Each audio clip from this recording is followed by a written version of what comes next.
Welcome to The Art of Living. Today we're with Ophelia Rodriguez, and Ophelia works with our Hospice Savannah Foundation as an annual giving specialist. Thanks, Ophelia. You're here today to talk about one of our fundraisers for the foundation, and it's called Summer Nights. Tell us a little bit about that. Summer Nights is one of our major fundraisers.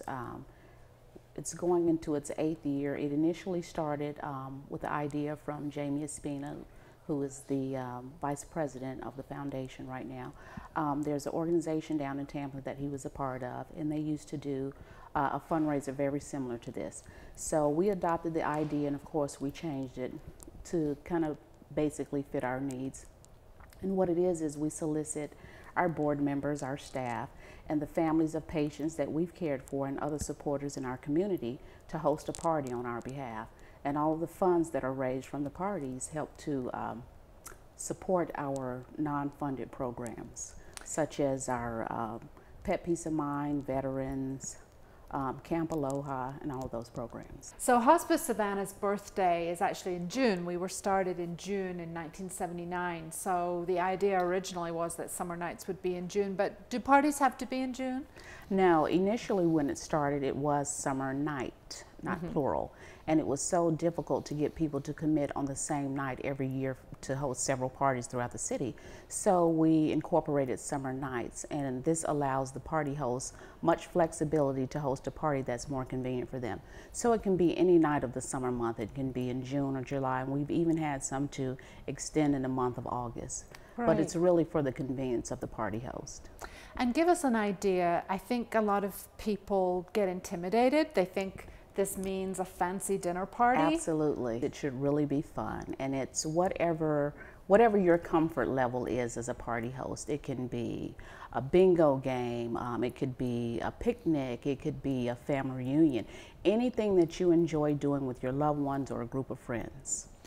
Tell us one of your favorite parties that you've attended, because as an employee of the foundation, a lot of times you will go and you'll help the host at the party if they want that. So tell us some of the parties that you've attended that you've particularly enjoyed. Well, I don't want to sound biased, but one of my favorite parties was my very own summer night party. What did you do? I had it at a local winery here. All right, Ophelia. And of course invited family and friends.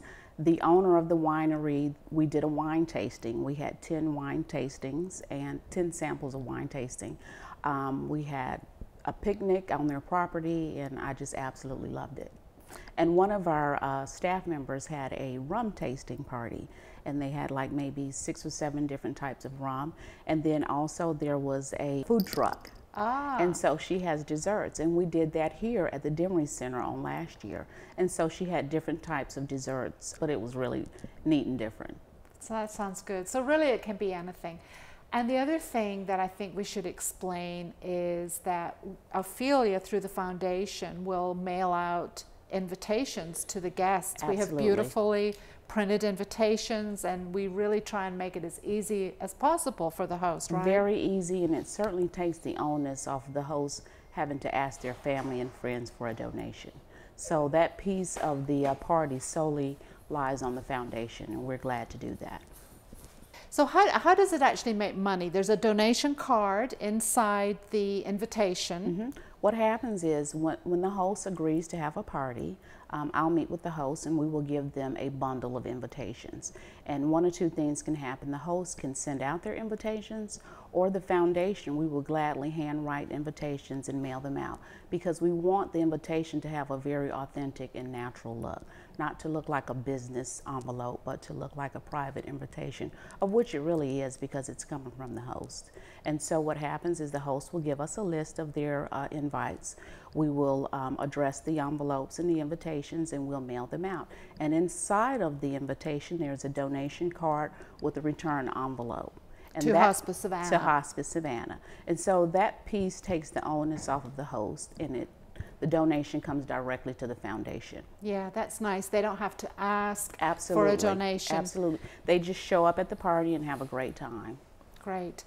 Let's talk about one very special party. I don't like to single things out, but we do want the community to know that there's actually a community party that happens in Habersham Village, and I believe it's on Saturday, June 9th. You want to talk about that? It's one of our valued volunteers, Faye Allen. She's with a group called Midtown Pickers, and it's a group of musicians. And this is their 3rd year hosting a community summer nights party. And it's in Habersham Village at Bar Food, June 9th, and it starts at 7. All types of music, probably about 20 to 30 musicians will get up and play in 2 different areas, at Bar Food and in Coffee Deli. We have a silent auction, we have door prizes, we have a 50-50 cash raffle, and if you're not busy, please come out because it really is a fun time. And it's supporting a wonderful organization. Yeah, so that's the fun party that anyone can go to. Absolutely. And then if you are interested in hosting, Ophelia is here to help. And we actually have a kickoff event where Ophelia can meet with you and tell you a little bit more, pass out invitations. When is that? That's going to be May 23rd at Hospice House at 1352 Eisenhower Drive, and it starts at 6 p.m. And that's a wine and cheese typically. Yes, it is. So a little wine and cheese meeting to get you in the mood for hosting a party. This is Savannah after all. We know that you're going to have a party anyway. So have a party to support Hospice Savannah. Thank you, Ophelia. Thank you.